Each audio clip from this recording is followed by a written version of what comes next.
कहानी की शुरुआत में जंगल के बीचों बीच हमें कुछ योद्धाओं को दिखाया जाता है जो लगातार आगे बढ़ रहे होते हैं। इन योद्धाओं में सबसे आगे जिबारो होता है। इन योद्धाओं को देखकर ऐसा लगता है कि ये दूसरे राज्यों के ऊपर कब्जा करते हैं और उन्हें लूट लेते हैं। अब ये जंगल में एक जगह रुकने का फैसला करते हैं जहाँ जिबारो अपने घोड़े को पेड़ के साथ बांधकर पास की ही झील में पानी पीने के लिए जाता है। जब वो झील के पास पहुँचता है तो वो देखता है पानी के अंदर सोने का टुकड़ा पड़ा हुआ है। इसे देखकर वो हैरान हो जाता है। वैसे भी इन सोल्जर इन योद्धाओं का यही काम होता है, ये दूसरे राज्यों को लूटते हैं। लेकिन जिबारो को पता नहीं होता कि पानी के अंदर से उसे कोई देख रहा है। जिबारो वहाँ से जाने लगता है। उसे महसूस होता है कि उसे पीछे से कोई देख रहा है। जब वो पीछे देखता है तो वहाँ पर कोई नहीं होता। उसके जाने के बाद पानी के अंदर से एक गोल्डन लेडी निकलती है जिसका नाम सायरन है। सायरन अब अजीब से डांस करना शुरू कर देती है। डांस करने के बाद वो जोर से चिल्लाती है और उसकी चीख की आवाज सुनकर यहाँ आसपास जितने भी सोल्जर होते हैं वो सब के सब उसकी तरफ पीछे चले जाते हैं। दरअसल उसकी आवाज से हर कोई मंत्रमुग्ध हो गया था।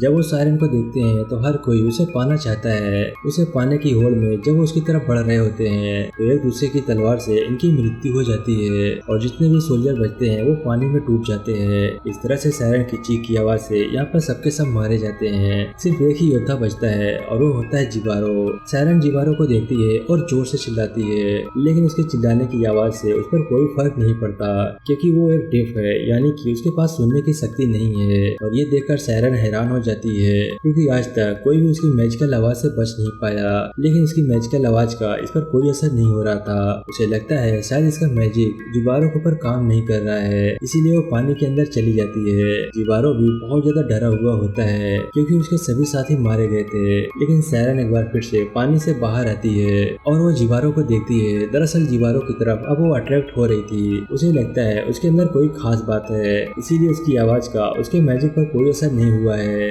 जिबारो अपना घोड़ा लेकर इस जगह से भाग जाता है। थोड़ी दूर जाने के बाद वो एक पेड़ से टकराकर बेहोश हो जाता है। कुछ देर के बाद उसे होश आता है और वो अपना सफर पैदल ही तय करना शुरू करता है। चलते चलते वो बहुत थक गया था, इसीलिए नदी के किनारे वो सो जाता है। जब रात को वो सो रहा होता है तो वहाँ पर सायरन आती है जो उसे पाने के लिए जानने के लिए बहुत उत्सुक है। वो उसके आस पास डांस करती है, लेकिन जिबारो जो एक डेफ है वो सुन नहीं सकता, इसीलिए उसे सायरन की पर्जन के बारे में उसे कुछ भी पता नहीं चलता।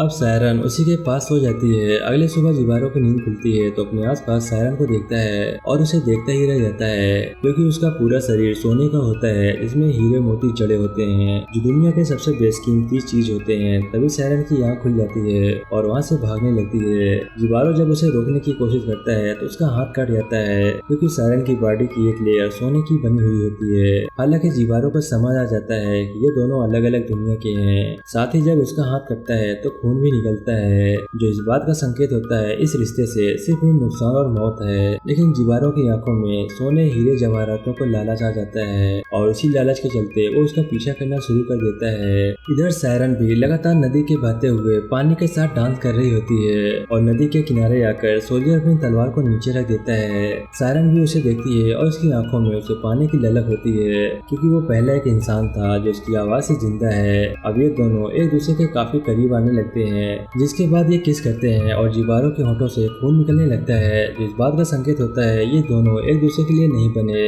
लेकिन जिबारो अपने सोने हीरे मोती की जवाहरात के लालच को पूरा करना चाहता है जबकि सायरन अपने लक्ष्य को पूरा करना चाहती है।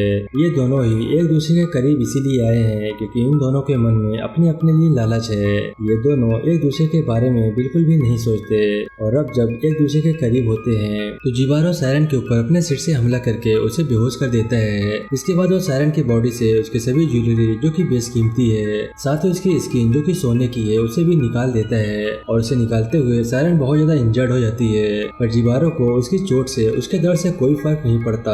वो बस अपने लालच को पूरा करना चाहता है। उसके शरीर से सोने का एक कतरा निकालने के बाद उसे नदी में फेंक देता है और वहाँ से उस सोने को लेकर भाग जाता है। लेकिन सोने का वजन बहुत ज्यादा होता है जिसे उठाने में उसे बहुत प्रॉब्लम हो रही थी। लेकिन फिर भी उसके अंदर का लालच कहता है उसे सोना लेकर यहाँ से जाना है, जबकि वो जानता है कि जंगल से निकल पाना इतना आसान नहीं है। वही हमें सायरन की बॉडी को दिखाया जाता है जो बहते हुए अपने तालाब तक पहुँच जाती है, जिसके बाद खून का एक सैलाब निकलता है जो पूरी नदी में फैल जाता है। वही जिबारो बहुत ज्यादा थक गया होता है, इसीलिए नदी के किनारे पानी पीता है। इससे सायरन का मैजिकल खून भी होता है और सायरन का मैजिकल खून जब पानी के साथ उसके पेट के अंदर जाता है तो उसके सुनने की शक्ति उसे मिल जाती है। उसने पहली बार आवाजें सुनी होती है, इसीलिए वो बहुत बहुत अजीब बिहेव करने लगता है। उसे कुछ भी समझ नहीं आता कि उसके साथ क्या हो रहा है, पर जल्दी वो अपने आप को शांत करता है और यहाँ से निकलने की तैयारी करने लगता है। वहीं सायरन को दिखाया जाता है जो पानी से बाहर आती है, वो अब भी जिंदा होती है। जब वो अपने शरीर को देखती है तो उसे बहुत दुख होता है, क्योंकि उसके सुंदर जेवरात जो उसके शरीर की शोभा बढ़ाते थे,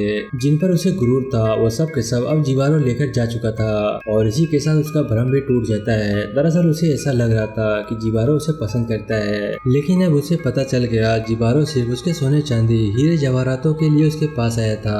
और वहीं हमें जीवारो को दिखाया जाता है जो कि नदी के किनारे है। सायरन उसे देख लेती है और दर्द से चिल्लाती है, और अब जीवारो सुन सकता है, इसीलिए वो उसकी आवाज की तरफ अट्रैक्ट होने लगता है। वो चाह कर भी अपने आप को रोक नहीं पाता।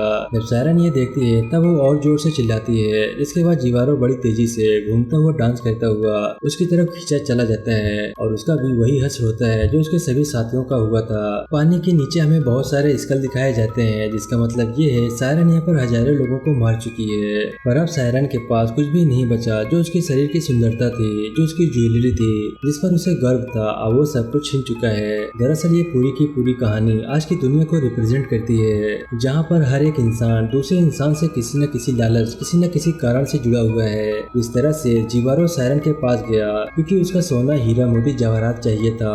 वहीं सायरन भी जीवारो के पास इसीलिए गई क्योंकि वो अपने लक्ष्य को पूरा करना चाहती थी।